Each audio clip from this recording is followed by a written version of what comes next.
$2.2 NTPC కూడా ఒప్పందం ఇప్పటికే ఉన్నది.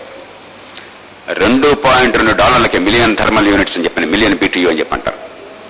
దానికి వారి తమ్ముడికి ఇవ్వడం కోసం వారు ప్రైవేట్గా ఒప్పందం చేస్తున్నారు. దాని మీద ఇప్పుడు కోర్టులు లావాదేవీలు నడుస్తున్నాయి. అబ్బాయి ఆ రేటు చల్లదు, గవర్నమెంట్ రేట్ అని చెప్పి వీరు అంటున్నారు. ఎందుకంటే రేట్ ఎక్కువ వస్తుంది కాబట్టి. ఎందుకంటే గవర్నమెంట్ సార్వభౌమత్వాన్ని ముఖేష్ అంబానీ అంగీకరిస్తున్నాడు. ఎందుకంటే తనకు రేటు రావడం కోసం అని చెప్పని.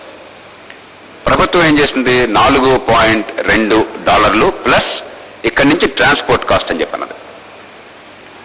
అదృష్టవశాత్తు $4.2 కూడా మొట్టమొదటి మనలో కొంచెం సందేహాలు, ఆందోళనలు పోవాలి.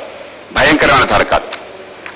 మీకు పెట్రోల్ అయినట్టయితే సుమారుగా $36 ఈక్వలెంట్. ఇవాళ ఇంకా ఎక్కువ ఉన్నది. $140 వెళ్తే ఇంకా ఎక్కువ అవుతుంది. డీజిల్ అయితే $30 ఈక్వలెంట్, అదే quantity million BTU.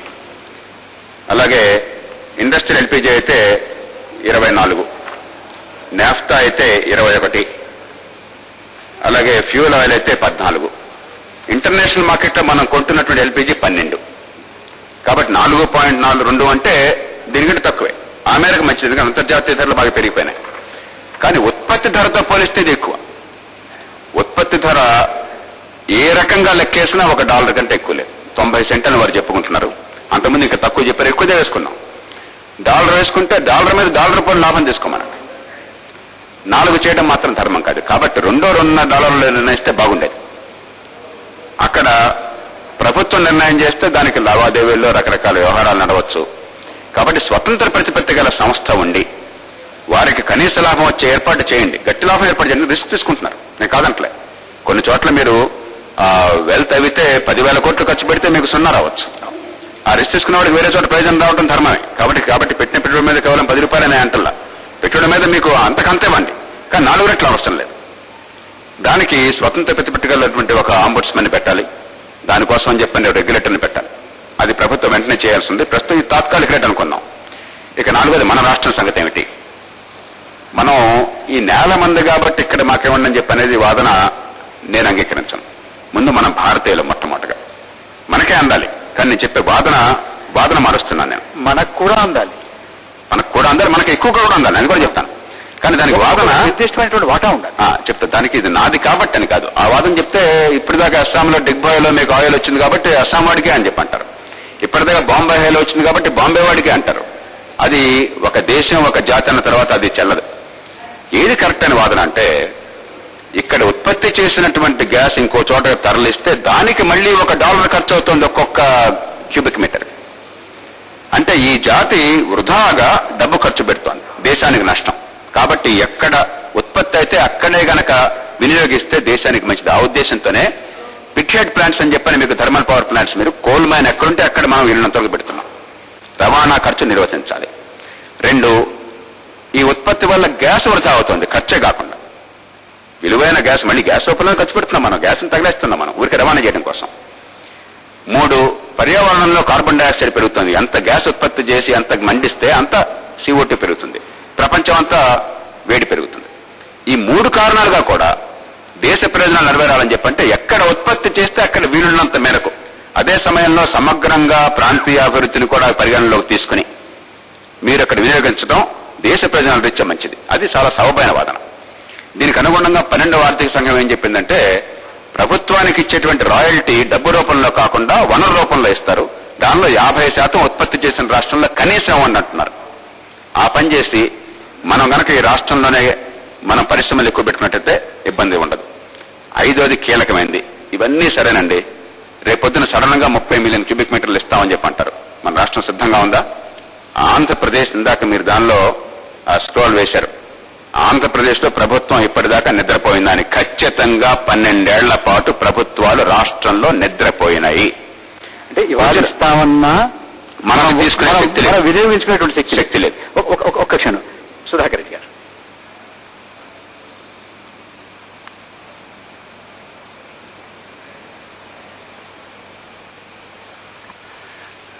Shri Jayaprakash గారు చెప్పిన ఆర్గ్యుమెంట్స్ లో చాలా ఇంపార్టెంట్ ఇష్యూస్ వారు ఫోకస్ చేశారు. ఇందులో కొన్నింటితో నేను కూడా ఏకీభవిస్తున్నాను. ఆంధ్రప్రదేశ్కు సంబంధించినంత వరకు చట్టబద్ధంగా కానీ రాజ్యాంగబద్ధంగా కానీ ఇది నేషన్స్ ప్రాపర్టీ అని ఒకసారి నిర్ణయం అయిన తర్వాత ఈ రాష్ట్రానికి ప్రయారిటీ అడగవచ్చును తప్ప ఈ రాష్ట్రం ఇది మనది, మనకిచ్చి తర్వాతనే బయటికి కదలాలా అనేటువంటి వాదనకి ఇప్పుడు ఆస్కారం లేదు. అయితే ఒక ప్రధానమైనటువంటి అంశం ఏమిటంటే ఇక్కడ మన రాష్ట్రం ఈ ఎక్స్ప్లోరేషన్కు సంబంధించినటువంటి అంశం ప్రారంభమైనప్పుడు మన ప్రభుత్వానికి ఆలోచన రాకపోయినా గుజరాత్ ప్రభుత్వం గుజరాత్ పెట్రోలియం కార్పొరేషన్ ఏర్పాటు చేసి ఇక్కడ బిడ్స్లో పార్టిసిపేట్ చేసి ఎక్స్ప్లోర్ చేయటం ప్రారంభం చేసి గ్యాస్ కూడా కనుగొన్నారు.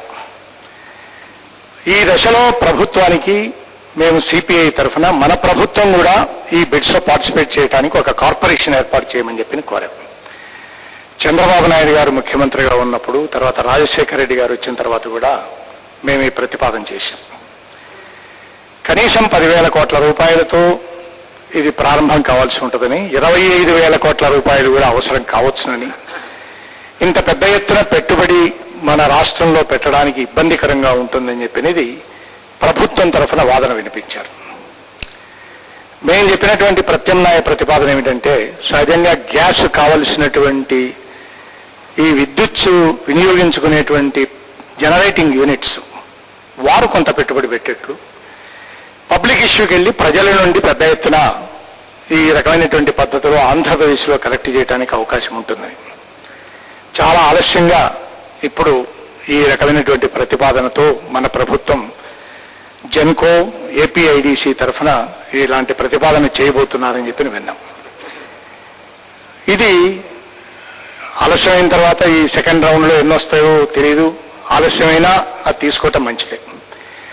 రెండవది ప్రైజింగ్కు సంబంధించినటువంటి అంశం మీద మన రాష్ట్ర ప్రభుత్వంతో గతంలో ఈ ఎక్స్ప్లోరేషన్ ప్రారంభమైనటువంటి దశలో ఓఎన్జీసీతో మన ప్రభుత్వంతో కూడా వారు అంగీకరించారు.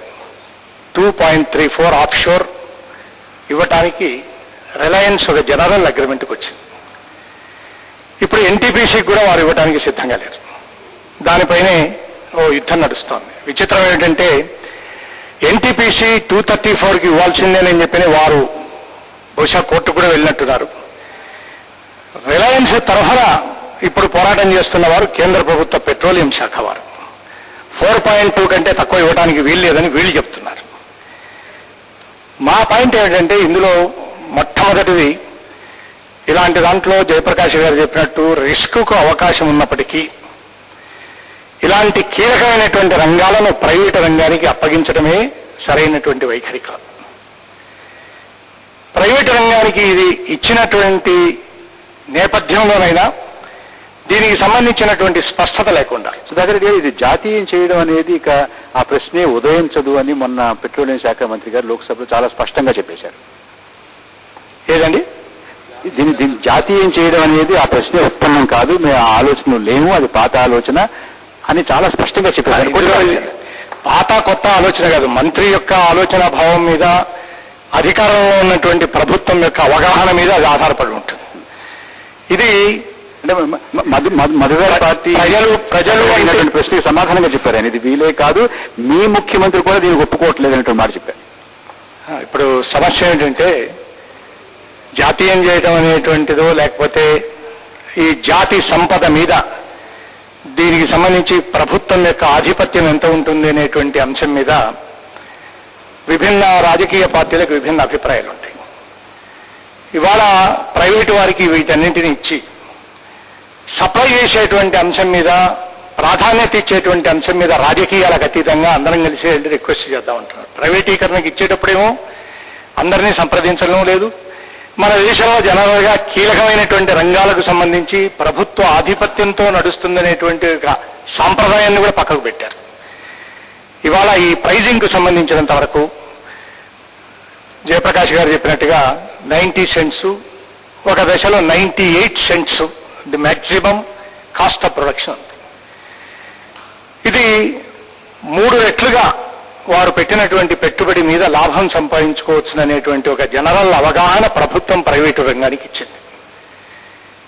ఆ 3 రెట్లు లెక్క పెట్టినా కూడా ఇది $3 అవుతుంది. అయితే ఇది 12,000 కోట్ల రూపాయల నుంచి ఇప్పుడు కేజీలో D6 దగ్గరే 67,000 కోట్ల రూపాయలకు దీని ఎక్స్పెండిచర్ను పెంచారు. 10,000 కోట్ల రూపాయలకు పైన పెంచితే ఇది కేంద్ర ప్రభుత్వ కేబినెట్ యొక్క అప్రూవల్ కావాలని చెప్పి కొన్ని పత్రికలు రాసినాయి. 2 జూనియర్ అధికారులు పెట్రోలియం మినిస్ట్రీ నుండి దీనికి అనుమతినిచ్చారు. ఎప్పుడైతే 12,000 కోట్ల రూపాయలు అయితే అది 36,000 కోట్ల రూపాయలు వారు ట్రాన్సాక్షన్ ద్వారా లాభం సంపాదించుకున్న తర్వాత నేషన్కి ఇవ్వాల్సినటువంటి షేర్ను ఇవ్వటానికి అవకాశం ఉంది. 67,000 కోట్ల రూపాయలు అంగీకరించిన తర్వాత అది 5 లక్షల కోట్లు అవుతుంది. డైరెక్టర్ జనరల్ ఆఫ్ హైడ్రోకార్బన్స్ చాలా స్పష్టంగా చెప్పారు, వాళ్ళు ఇస్తున్నటువంటి, వాళ్ళు కోట్ చేస్తున్నటువంటి ప్రొడక్షన్ కాస్ట్ లో ఏ రకమైన తేడా లేదు, అంత బాగుంది అనే మాట చెప్పారు. ముందు 12,000 కోట్ల రూపాయలు అన్నారు, ఆ తర్వాత అంటే ఇంకా లోతుకు వెళుతూ ఉండగా ఖర్చు పెంచారు తప్ప ఇందులో అపసవ్యంగా ఏమీ లేదనే మాట డైరెక్టర్ జనరల్ ఆఫ్ హైడ్రోకార్బన్స్ చెప్తున్నారు. అంటే డైరెక్టర్ జనరల్ ఆఫ్ హైడ్రోకార్బన్స్ ని నచ్చ చెప్పారు, వారికి నచ్చ చెప్పారు, ఎంపవర్ గ్రూప్ ఆఫ్ మినిస్టర్స్ కి నచ్చ చెప్పారు, వాళ్ళను కూడా. ప్రభాకర్ గారు, దీనిలో ఒక్క క్షణం వస్తే భారత ప్రభుత్వానికి ఒక స్వార్థం ఉంది, చాలా మంది మర్చిపోతున్నారు. లంచాలు గించాలు పక్కన పెడతాను, దాని గురించి ఆరోపణలు చేయట్లా, అవి వేరే చూద్దాం. స్వార్థం ఏంటంటే ఈ గ్యాస్ ని రాయల్టీ రూపంలో ప్రభుత్వానికి అందిస్తారు, నగదు కాకుండా. రేట్ ఎంత పెడితే అంత రేటుకి ప్రభుత్వం అమ్ముకుంటుంది. తాత్కాలికంగా మాకు అదే రేటు పెంచడం అనేది ప్రభుత్వం యొక్క ప్రయోజనాలు కూడా అనుకూలంగా ఉంటుంది. అది కాదు అనుకుంటున్నారు, కాదు. ఏమవుతుందంటే తాత్కాలికంగా డబ్బు వస్తుంటారు కానీ మళ్ళీ రేపు పొద్దున యూరియాకో లేకపోతే ఎలక్ట్రిసిటీకో సబ్సిడీ ఇచ్చేది ఎవరు? ప్రభుత్వమే, ఖజానా ఇస్తుంది. కాబట్టి మనకు లాభం లేదు, ప్రైవేట్ వాడికి పూర్తిగా లాభం. వాడు సబ్సిడీ ఒక్కర్లే ఎవరికని. కాబట్టి మా ఖజానాకి డబ్బు చేకూరుతుందన్న వంక పెట్టి ఆ రేటు పెంచి వాళ్ళకి లాభం, మనకు ఎలాగో లాభం లేదు. ఎందుకంటే 190 పాళ్ళు మళ్ళీ గ్యాస్ వినియోగం ప్రభుత్వంలో జరిగేదంతా కూడా ఈ రంగాలకి వెళుతుంది, సబ్సిడీ పెంచేదంతా మళ్ళీ ప్రజలు ప్రభుత్వమే. సో అది విచిత్రంగా ఉందన్నమాట పరిస్థితి. ఈ ప్రైజింగ్ దానికి సంబంధించినంత వరకు మాకు మరొక అభ్యంతరం ఉంది.